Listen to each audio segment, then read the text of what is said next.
Hi everyone, welcome to Courtside View, the podcast where we explore people, platform, and possibilities driving innovation in data science and biomedical discovery. I am your host, Iman, and today's episode is a big one. We are diving into the world of enterprise scale knowledge graphs, which is a powerful approach for organizing, analyzing, and accelerating biomedical research by connecting complex data in meaningful ways.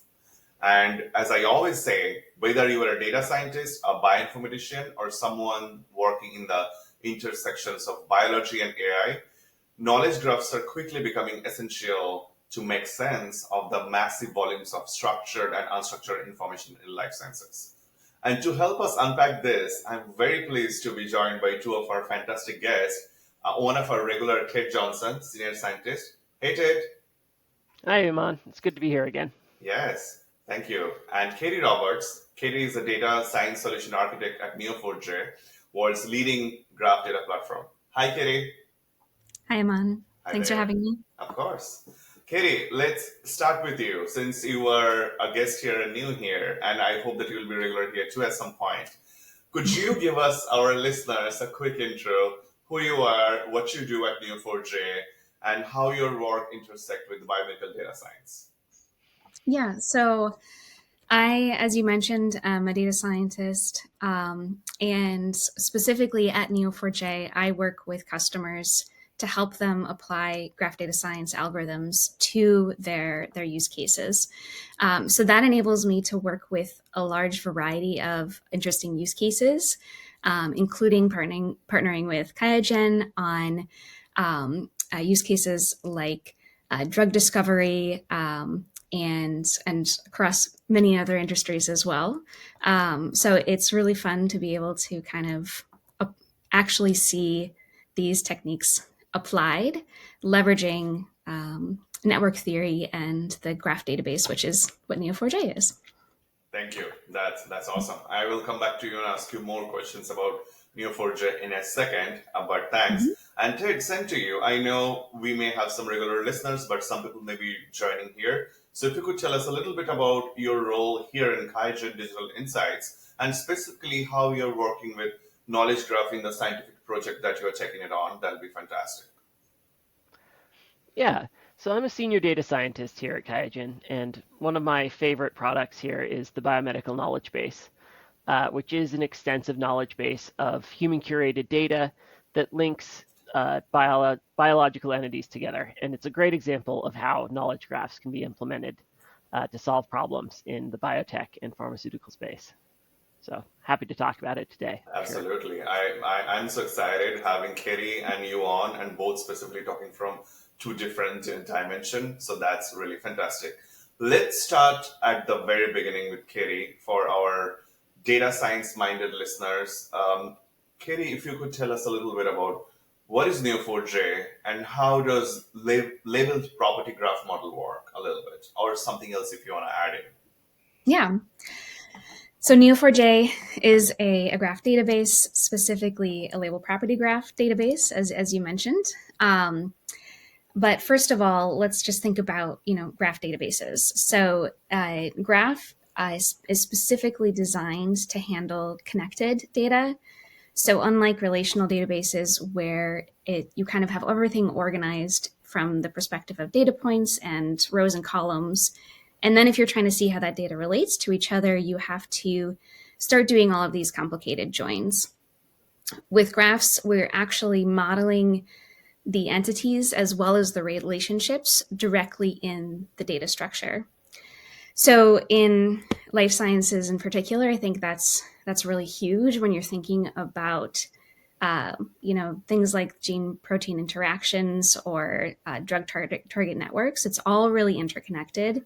And so the graph structure is really natural in terms of how we want to represent this data for analysis. And it just really gives you a different perspective into your data for analytics and insights, which we can get into in a moment. And then, so that's kind of, a little background on graphs, but then the label property graph in particular models the data such that every data point is either going to be a node or relationship. And the labeled comes in because we can assign types to those nodes and relationships. So things like proteins or compounds or patients to describe those entities. And then we can actually describe the relationships that connect them. So we can label them as interacts with or inhibits or treats. And then the properties come in to help provide even more context. So we can assign confidence scores on those interactions, have kind of descriptive information about clinical trials, like temporal information, and kind of endless possibilities in terms of the extra detail we can add both on the nodes as well as those relationships. Yeah. So I'd love to hear a little bit from Ted, why the graph database kind of was a good choice for the BKB in particular. Absolutely. I found that working in the biotech space with biology and these ideas of protein-protein interactions and, gene-protein interactions, as well as how these, kind of endogenous entities interact with, disease and pathogens, you really get the sense that all of biology deals with many-to-many relationships. And that becomes a challenge if you're trying to model all that data in a relational way, right? Relational databases are great at looking things up and down a table, but they struggle when you need to start doing many joins between information in different tables. And just the other day, I was working on a project where I found I could choose which data representation I used. If I wanted to use the relational tables or use the graph, and I looked at what I needed, and I would have to join 6 tables, and nobody has time for that. So I leaned over to the graph and I wrote a pretty straightforward traversal to grab all the information I wanted, walking through those related entities. And it's really that level of convenience and that I would say accuracy of modeling the real interactions between those data entities that brings me to the graph for sure. That's super cool. And if any of our audience are interested in some of the data modeling basics, please go back to our previous episode where Ted and I talk about the data modeling basics, right? Katie, it seems you wanted to say something.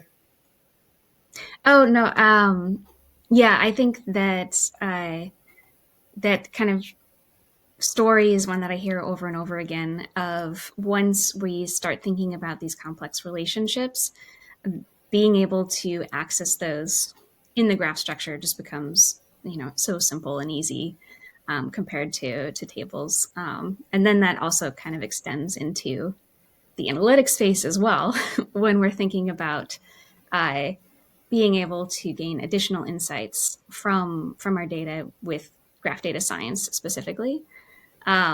So the other really cool thing about Neo4j is that we have this library that's built on top of the database itself that allows us to actually learn from these relationships. So we can run graph algorithms and machine learning models and generate graph embeddings all in a single environment, as opposed to kind of having to take data in and out and then having these kind of arduous workflows for data scientists. So it kind of really simplifies things, which is nice.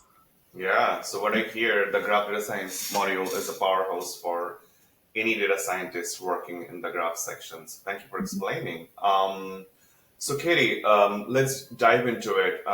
Can you give us an example how we are applying these techniques in biomedical settings, if you have anything in mind? Yeah. So we have one customer that I think really illustrates the power of this kind of simplified environment. So if I can just take a step back and describe the library a little bit more, we have a large catalog of algorithm categories, which I won't necessarily go into all of them today because it's quite extensive.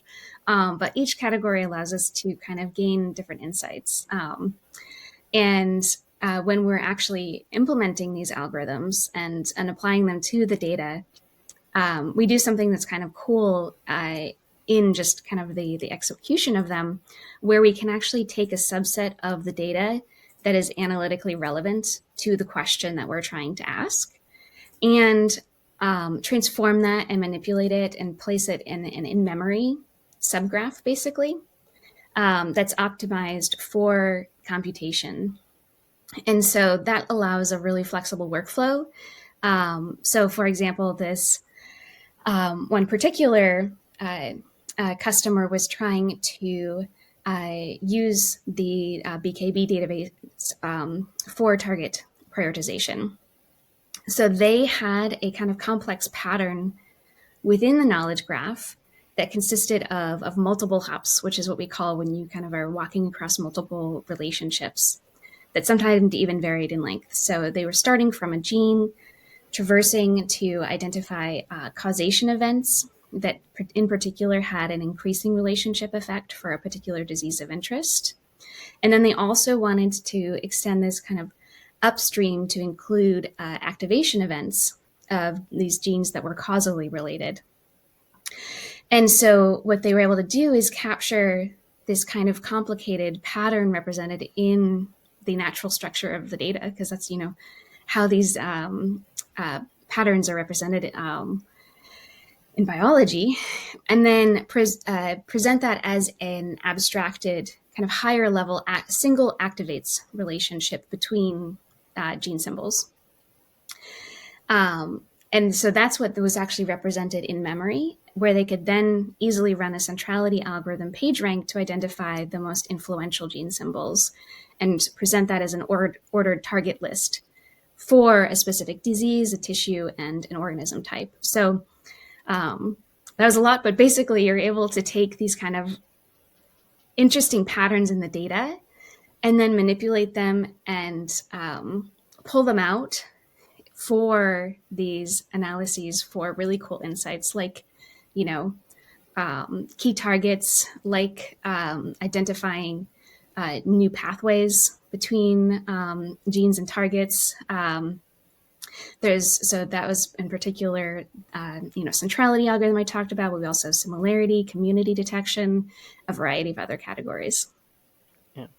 And something I'd love to highlight that you brought up, actually two ideas that I thought were really powerful, is, in this era where we have access to this high throughput genotyping, high throughput, RNA-seq, high throughput proteomics, and now we're getting more and more into, spatial proteomics.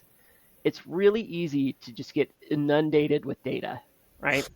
We have a lot of data, but the need to try to translate that into, information, to really capture it and sort through to get to like what's the meat of all this information we got. Things like PageRank, like you described, really help to achieve that level of ranking and to sift through all of that massive amount of information and highlight, what are the most important things to me, right now for this analysis. And I think that's a really powerful tool. And the other thing you mentioned is this idea of projection. Taking this graph that we have. I know from a person who's been part of designing databases for storage, sometimes you make choices that are optimal for storage. They might be optimal for searching, but you can't be optimal for everything all the time.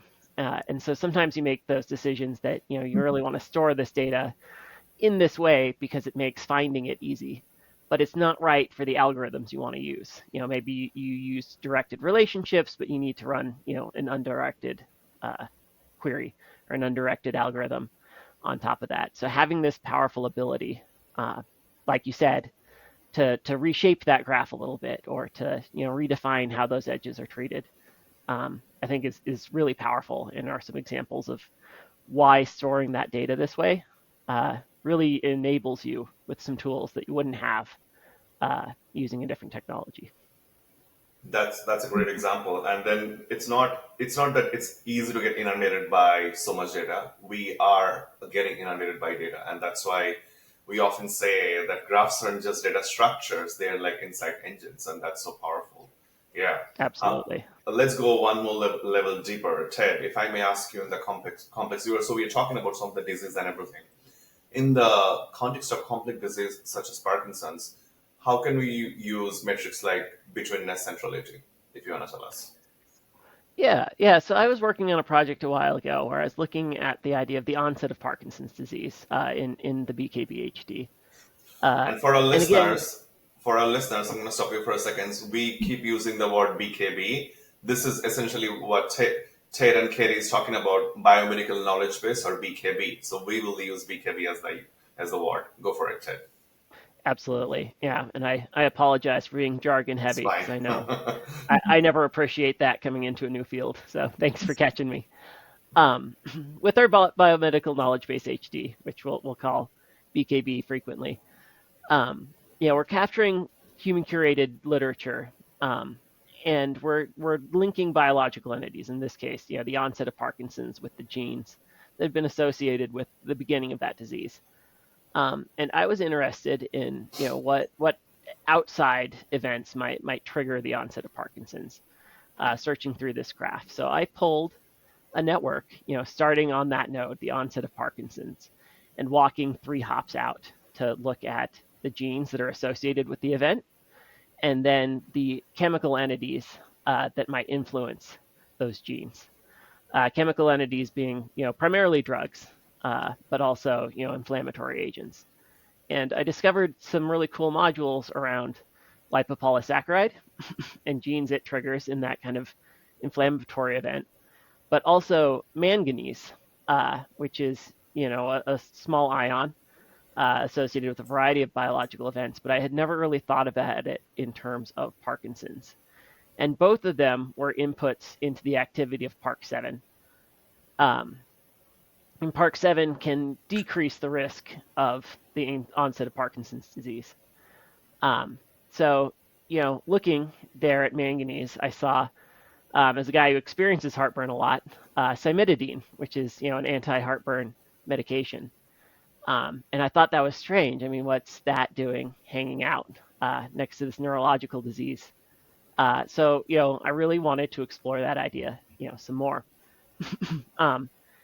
And so, I did a little bit of refactoring of that graph because I wanted to highlight these core relationships. So I made a graph projection and I fed it through a Betweenness and Centrality algorithm and highlighted, that axis from, cimetidine to manganese to Park7, really was a highly scored pathway in that walk. And so, that really triggered this idea that, maybe there's something there. There's something interesting to look at, which led me to do some activity analysis. What would happen if we drove up the amount of cimetidine in a system, right?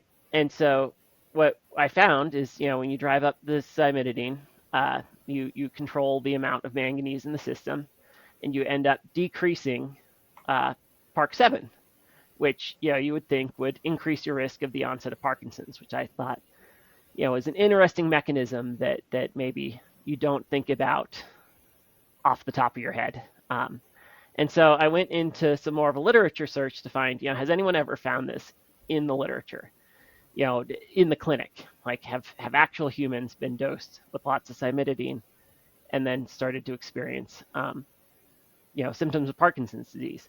And in fact, they have. There's been cases cited in the 90s where people, went to the emergency room, with signs of abdominal distress. They got large doses of this, heartburn medication, and then started experiencing dystonic reactions, associated with the onset of Parkinson's disease. And I thought that was really fascinating. It's something you wouldn't find necessarily on your own. It's not something that I was like, oh yeah, let's connect, heartburn and Parkinson's. But it is there, and when you have this data structure and these tools, you're able to pull out kind of novel insights like that. And I thought that was, an interesting and powerful way to approach this data. That's awesome. Thank you. For our listeners, this is the part 1 of our episode today. We are discussing with some of the other details with Katie and Ted, getting started on resources. Come back for the part 2. Join us, subscribe for the Courtside View, and follow us on LinkedIn.